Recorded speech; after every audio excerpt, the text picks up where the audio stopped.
You know why I'm asking you this line of questions? Because there is a principle in the law of evidence, falsus in uno, falsus in omnibus. False in one testimony is false in all testimonies. Bakit parang nagkaroon ka ng selective amnesia, Mr. Diskaya? What I wish to point out, Mr. Diskaya, your affidavit is full of inconsistencies and lies. Enzo Recto, kalaban ang katiwalian at kasinungalingan, kakampi sa katotohanan at kabutihan. Oh, sa pagdinig sa kamera, mga kabunyog, pagdinig sa kamera kanina, ang galing. Ang galing ng ginawa ni Congresswoman Beatrix Luestro kay Diskaya, kay Corley Diskaya. Iba rin talaga kapag ang congresswoman o congressman ay lawyer. May yung manner ng pagtatanong, makikita mo, talagang napaka-sharp, precise, ang galing. Saka magaling naman talaga si Congresswoman Beatrix Luestro. Kanina, sabi niya kay Corley Diskaya, yung affidavit mo, bakit ang nakalagay mo doon? Yung mga binanggit mong mga kongresista at mga officials ng DPWH, ang sinasabi mo, hiningan ka ng porsyento sa mga projects mo at nagbigay ka naman. Pero lahat ng sinabi mo, panahon lang ni Marcos, panahon lang ng kasalukuyang administrasyon. Bakit wala ka nababanggit sa nakaraang administrasyon? Ibig bang sabihin, walang ganon sa nakaraang administrasyon? Samantalang number 1 ka nga na kontraktor ng nakaraang administrasyon? Paano ka magiging number 1 kung hindi ka nagbibigay?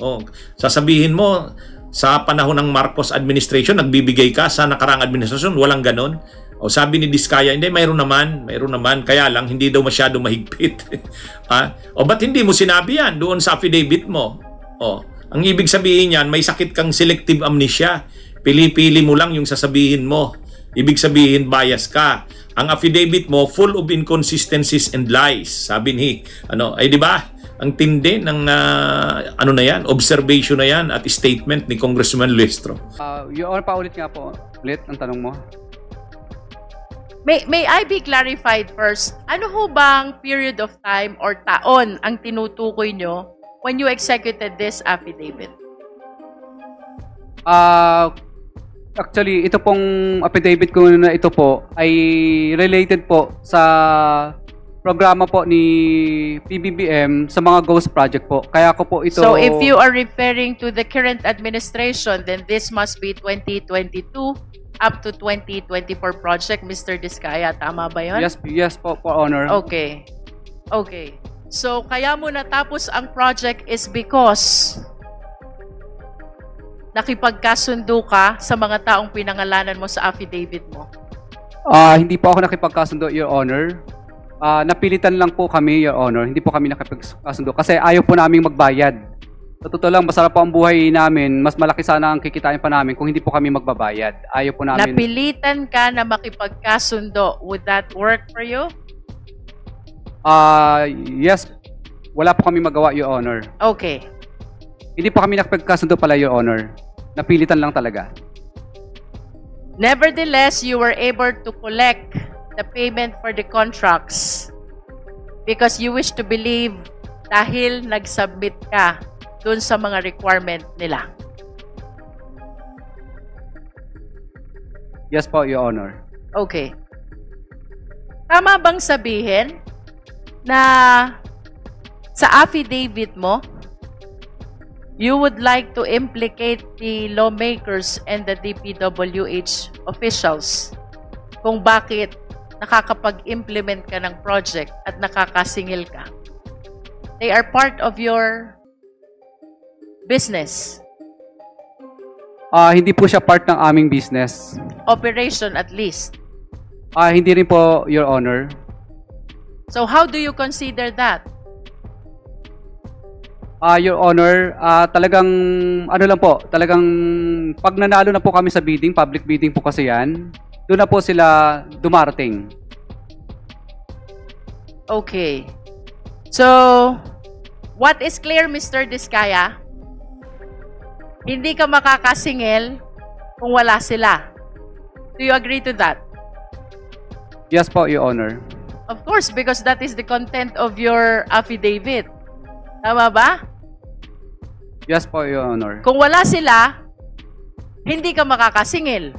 Tama din ba yon? Yes po, Your Honor. Binaligtad lang natin yon, ha?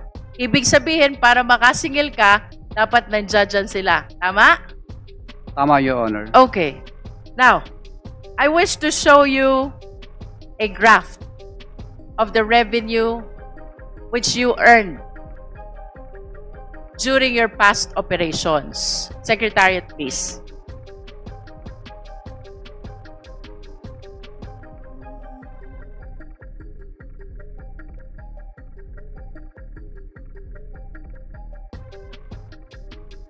There. Sabi mo, yung affidavit mo pertains to the current administration. So that is the second half of 2022 until 2023, at least for those that are shown in the graph. But if you will notice, Mr. Diskaya, yung revenue mo nag-spike 2017, 2018, 2019, 2020, 2021, and even the first half of 2022.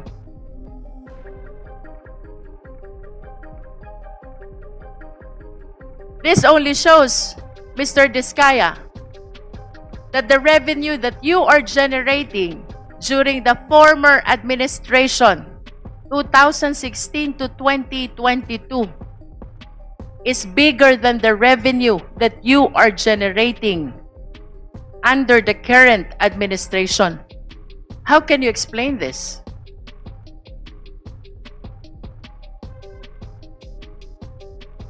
Your Honor, wala naman pong nanghihingi sa amin, kaya mapapansin nyo po, ang nakalista lang po dito ay during ano lang po, during ito lang po, sa 2022 lang po, dahil ang naging topic lang naman po dito is about sa unprogrammed flood control projects po. Kaya related lang po ito sa mga unprogrammed na po na related projects lang po. Can you repeat your answer, Mr. Diskaya? During the previous administration? Your Honor, wala naman pong ganyan po nung past 3 administration po. Bali, ano lang po, bali, ito po kasing unprogram lang naman po ang napag-usapan po na kung bakit ito po ang 2022 po ang ating isinama po dito. Are you saying na yung pagbibigay mo ng pera sa DPWH at sa mga lawmakers happened only during the current administration and did not happen during the previous administration? Wala pong ganun pong nangihingi sa amin, di pa po. Wala po, pero nilalabanan po namin sa tunay na bidding po, nagpapadyaryo po kami. Nagpapadyaryo po kami. Of course, you know how hard it is to participate in the bidding, Mr. Diskaya.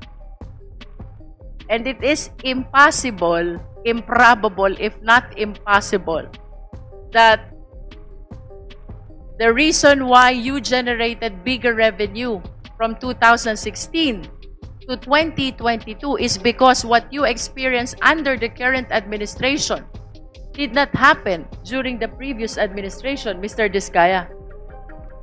Wala pong, may nanghihingi rin po sa amin, pero ang totoo po niyan, pinadyaryo po namin, kaya wala, ano po, madalas po ako magpadyaryo, meron po akong mga, ano po, pinadyaryo ko po yung mga taga DPWH kadalasan. Can we show the next slide, please? As a matter of fact, Mr. Diskaya, during the previous administration, 2016 to 2022. Where's the second slide?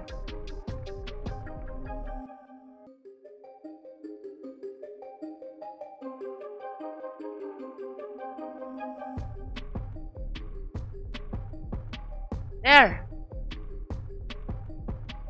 it shows that you are the top 1 contractor from July 2016 to December 2017. That's 1.5 years. The total value of awarded contracts is 12 billion. Please explain to me. Your Honor, nakadeclare sa amin pong financial statement po at saka yung mga nag-ongoing at karamihan nga po dyan is mga na-terminate po na project. Isinama lang po nila sa listahan pero ang dami po dyan mga na-mutual terminate po na project. If that is not correct, then how much is the amount of the awarded contract to St. Gerard? Hindi po ako sigurado pero titingnan ko po, bigyan niyo po ng time para sa data po niya. At least can you give us an estimate? Is that 10B or 8B? Parang naglalaro lang po yun sa wala pang 3 billion po kasi ang dami pong na-mutual terminate na mga project. Mutually terminated contract. What do you mean by mutually terminated contract? Marami pong, minsan yung iba po, may mga right of way problem kadalasan. Mr. Diskaya, how can you explain to me that under the current administration, may nanghihingi? Otherwise, hindi ka patutuloyin sa kontrata. But under the previous administration, walang nanghihingi. Your Honor, meron din naman pong nanghihingi, pero takot din po sila, takot sila pag napapadyaryo po sila. Katunayan po, yung mga taga-DPWs noon, pag dumarating na po ang St. Gerard Construction, ang tawag nila sa amin, pasaway. Sinasabihan ko sila, pasaway ba ang sumunod sa RA 9184? Ano ba ang ibig sabihin sa inyo ng pasaway? Yung sumunod sa batas o yung hindi sumunod sa batas? Kaya pinadyaryo po namin sila. Bakit hindi ka ba nagpapadyaryo under the current administration? Nagpadyaryo din po ako nung kay Secretary Bonoan.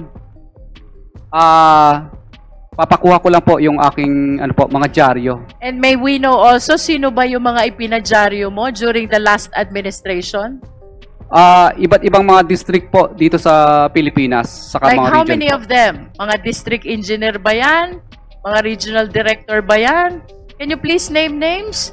Siyempre, pag nagpadyaryo ka, that is something which is very memorable to you. Opo. Yung iba po dito po sa DPWH, Cebu. Yung iba Sino? Po, yung iba po sa Region 4A. Who? Opo, hindi po, mga Bids and Award Committee lang po ang pinadyaryo. Bids and Awards Committee. Sino doon? Can you please name names? Hindi po ang ginagawa ko lang po, binabanggit ko lang po yung pangalan ng distrito na yon, pero hindi ko po binabanggit yung pangalan ng Bids and Award Committee na nag-disqualified sa amin, kundi buong district po ang pinapangalanan ko. Okay. Can you please walk us through? Sige nga, kwento mo sa amin, ano yung sinasabi mong pagpapadyaryo? Mr. Chair, if What I are the contents of the publication? I may interject. May we request for a physical copies of those tabloids na sinasabi po niyang siya po ay nagpadyaryo ng mga DPWH officials, lalo na po yung mga Bids and Awards Committees, para po malaman natin kung totoong nagsasabi po ng totoo ang ating resource person. Yes, Salamat po. Mr. Diskaya is ordered to submit copies of the publication of names in the dailies.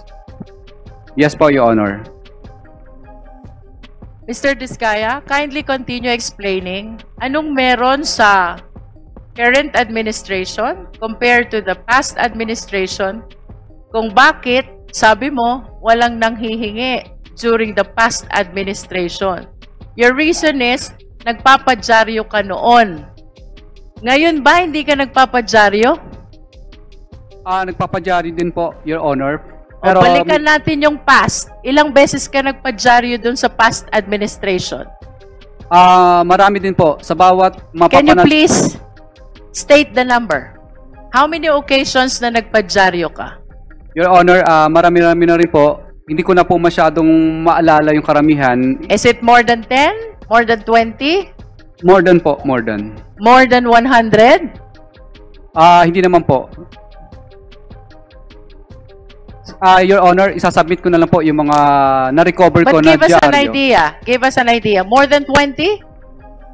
More than 50 plus po yata yun. 50 plus. 50 plus yung naipadyaryo mo. But you were saying, ang laman ng publication mo ay just the engineering office. You do not include the name.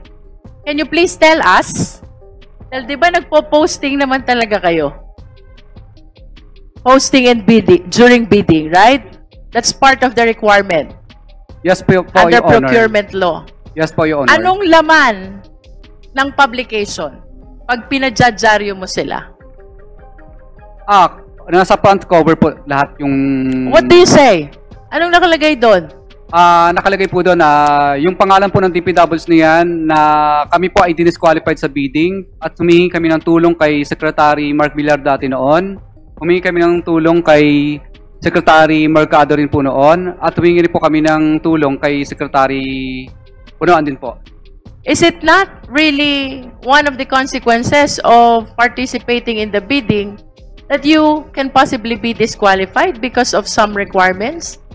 What calls for publication kung na-disqualify ka?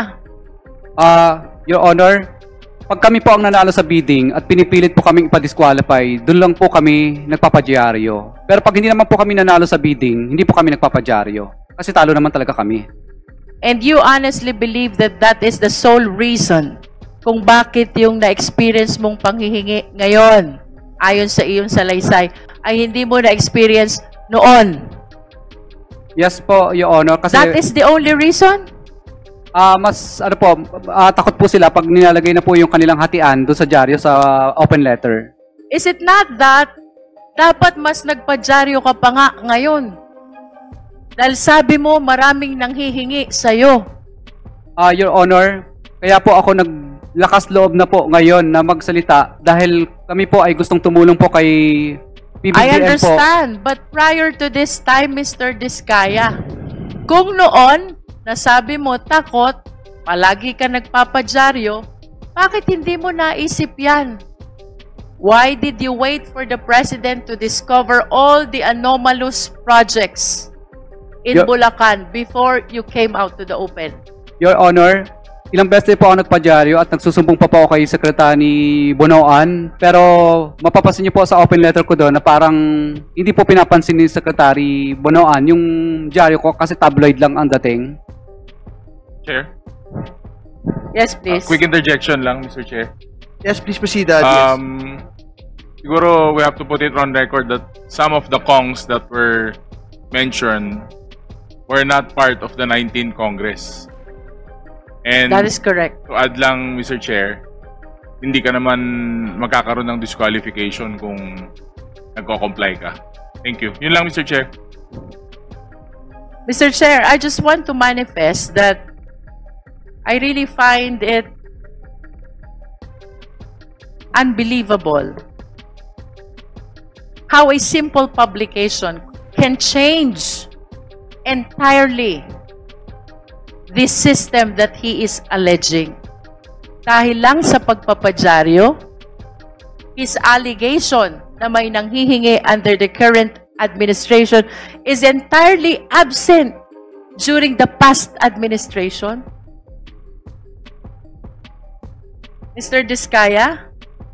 Your Honor, ang totoo po talaga dyan kung bakit po takot na takot po na lahat ng mga contractor, hindi lang po kami. Kung kami nga pong mga malalaking contractor ay takot po, mas lalo na po yung mga maliit. Kasi po, Your Honor, nagkaroon po ang DPWs ang department order na kapag na-disqualified ka po ng 3 ulit, ay mabablacklist ka na po. So, takot na takot po yung mga contractor na ma-disqualified ng 3 times. Kasi ang department order po nila, 3 disqualification, i-recommend ka nila para ma-blacklist po. So, takot po ang mga contractor na ma-blacklist ng 3 ulit kasi sigurado pong, ma-disqualified ng 3 ulit kasi sigurado mabablacklist po sila. Kaya ang ginagawa na lang po ng lahat ng contractor minsan, makisama na lang kasi mabablacklist po kasi yung mga taga-Bids and Award Committee po, gagawang kanila ng paraan para kahit tuldok lang, tuldok sa kasalitang nagkamali ay disqualified ka na po. Are Kung you nagprotesta referring ka, to the previous or the current administration? ngayon lang po kasi nauso yung yung department order na 3-strike policy na So you are referring to the current administration. Let me simplify my question, Mr. Diskaya. I'm about to conclude. Yes po, kasi naghigpit po sila ng husto para po yung Mr. Diskaya, if I may interrupt, I will simplify the question. Yes po, Your Honor. Would you like to say na sa current administration may nanghihingi, pero sa past administration walang nanghihingi? Your Honor, meron din naman po na may nanghihingi po, pero hindi ganun kahigpit po. Example po, hindi uso ang 3-strike policy po noon. Na pag naka-disqualified po ang contractor na 3 ulit, magba-blacklist na. Alright. With your admission na may nanghihingi din po, question, bakit hindi mo sinama doon sa affidavit mo? Your Honor, ano po yun? Hindi naman po naging successful yun. Kaya hindi ko na po, Nonetheless, may nanghingi pa rin. It's you who admitted. May nanghihingi din po during the past. You know why I'm asking you this line of questions?